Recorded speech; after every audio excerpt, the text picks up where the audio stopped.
أيا من يدعي الفهم إلى كم يا أخ الوهم تعبي الذنب والذنب.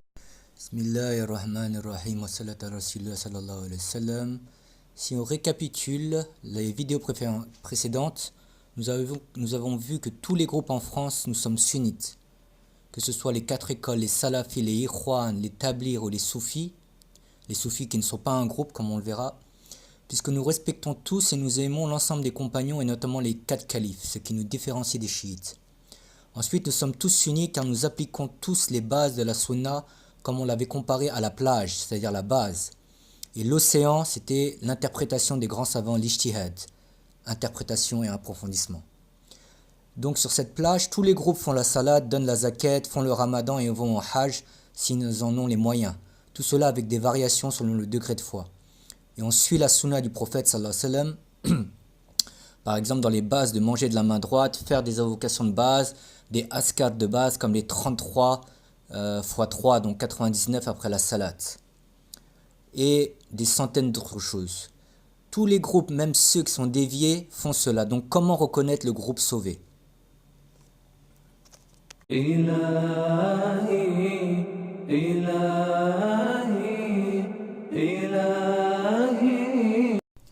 Donc le groupe sauvé, comme il est dit dans le titre, les Al-Sunnah, est basé sur un système qui est relié en arbre généalogique de science remontant au prophète sallallahu alayhi wa sallam. Donc un arbre non pas de sang, mais un arbre lié à l'enseignement et à la transmission de maître en maître.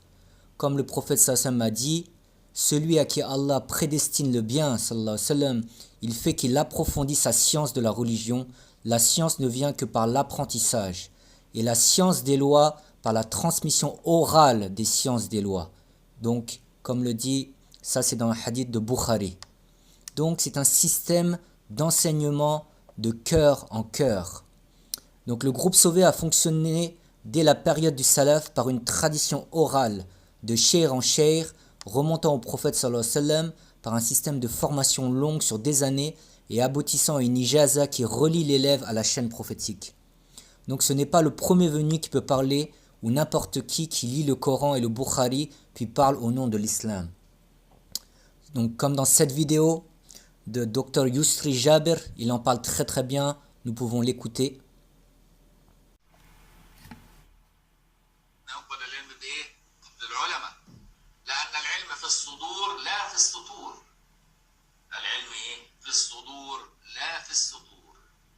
لأن قد يكون العلم مسطور في السطر لكن يأتي إنسان جاهل يقرأه فيفهمه غلط. مش كده بقى؟ إن العلم في الصدور ليس في إيه؟ في السطور. ويقبض العلم بقبض العلماء حتى إنهم قالوا للنبي صلى الله عليه وسلم هيبقى في كتب كتير يا رسول الله والقرآن مكتوب وبين إيدينا والسنة.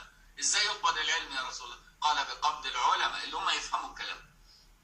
اللي هم يفهموا الكلام. عندهم المعلومات ولكن ليس عندهم العلم لان مات العلماء. شفت بقى يرفع العلم بقبض العلماء. يبقى عنده المعلومه وعنده صحيح البخاري وعنده صحيح مسلم وحافظ القران وكل حاجه ويعمل حاجه بعيده كل البعد عن الدين لانه ما عندوش الفهم الصحيح. فهمت بقى؟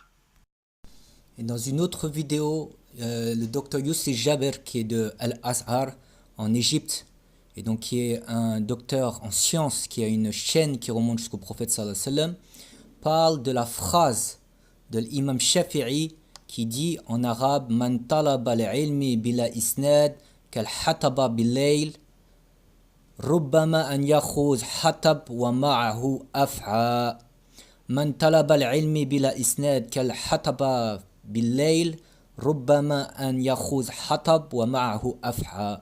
Ce qui signifie celui qui cherche la science sans chaîne de transmission est comme le bûcheron qui cherche une bûche pendant la nuit. Il se peut qu'il trouve une bûche, mais au bout de la bûche, avec la bûche, un serpent. Donc cette phrase-là est de l'imam Shafi'i. Donc ce qui signifie que celui qui cherche la science directement dans les livres, comme l'a dit Yusri Jabir, la science c'est par les poitrines et non pas par les lignes, par les livres, il risque de chercher et de trouver des dalils qui en apparence sont bons, mais au bout de ce dalil, il y a un serpent, ça veut dire une mauvaise compréhension. Et même si quelqu'un a un haut niveau d'études dans un autre domaine, que ce soit la philosophie, l'histoire, la médecine, il n'a pas non plus l'autorité pour donner des avis s'il n'a pas de isnad, s'il n'a pas de chaîne, s'il n'a pas de formation remontant au prophète sallallahu alayhi wa sallam par les 4 imams. Ici, dans cette vidéo, le Cheikh al-Bouti, qui est, rahmi Allah, qui est une sommité et de l'école Shafi'i, nous parle d'une expérience qu'il a eue avec un spécialiste de la philosophie.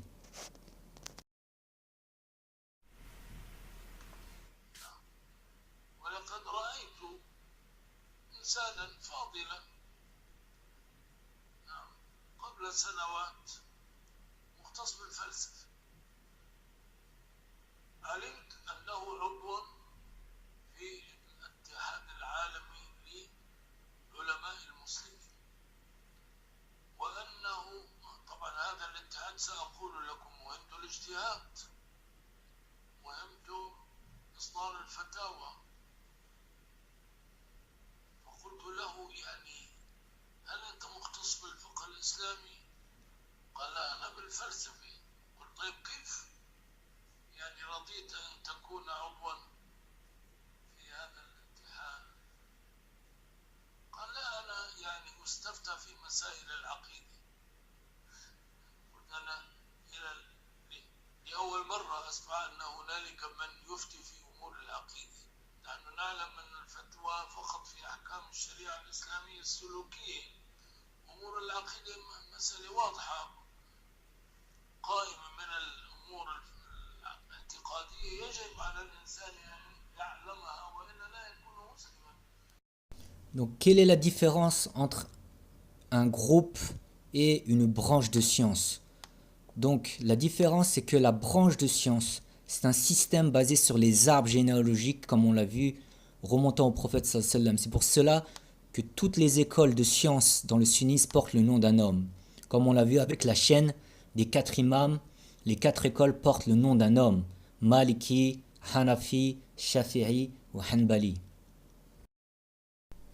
Et ici, nous pouvons voir aussi que même les écoles de Coran, dans les différentes manières de réciter, portent toutes le nom d'un homme, comme Al-Hafs, Al-Warsh, Al-Qaloun, etc. Ainsi, un shir a dit: comment sais-tu que le mot Sama dans le Coran est en 6 temps? Il n'y a pas de hadith qui en parle. C'est l'imam Warsh, par exemple, qui a reçu de son shir, qui a reçu d'un compagnon, qui a reçu de Rasulullah sallallahu alayhi wa sallam cette information. Donc pour le groupe, la différence avec la branche de science, c'est qu'il n'a pas de chaîne remontant au prophète sallallahu alayhi wa sallam. C'est un homme qui un jour se lève et dit: je vais de moi-même faire connaître mon ijtihad, mon interprétation personnelle, car les savants n'ont pas compris. Ainsi, la majorité des savants, pour ce savant-là, vont le rejeter, comme par exemple le père et le frère de Mohammed ibn Abdel Wahhab, qui est à l'origine du wahhabisme salafiste, qui ont écrit des livres contre lui et alerté les savants contre le danger qu'il représentait. Donc on le répète, les écoles portent tous le nom d'un imam, car c'est un chaînon de la chaîne remontant au prophète sallallahu alayhi wa sallam, et c'est un point de référence d'un carrefour lors de la période des tabi'in, dans le salaf, les 3 premiers siècles, qui ont commencé à écrire des livres pour structurer la science, comme par exemple le livre Al-Muwatta de Imam Malik, Al-Risala de Imam Shafi'i, etc. Et ils ont ainsi mis des panneaux dans la ville, car l'islam se répandait de plus en plus loin, et les étendards de la science, comme les compagnons, avaient presque rejoint tous leur Seigneur. Et cela est confirmé ici par l'imam marocain Al-Ansari. Donc, qui est Farid Al-Ansari? Il est né en 1960 dans la province d'Ar-Rashidiyya, le sud-est du Maroc. Et il est décédé en 2009 à Istanbul en Turquie. C'était un universitaire, un alim marocain qui défendait beaucoup l'école malikite. Il a obtenu son doctorat d'état en études islamiques à l'université de Meknès. Donc ici dans cette vidéo, il parle très bien que les écoles sont le prolongement des compagnons.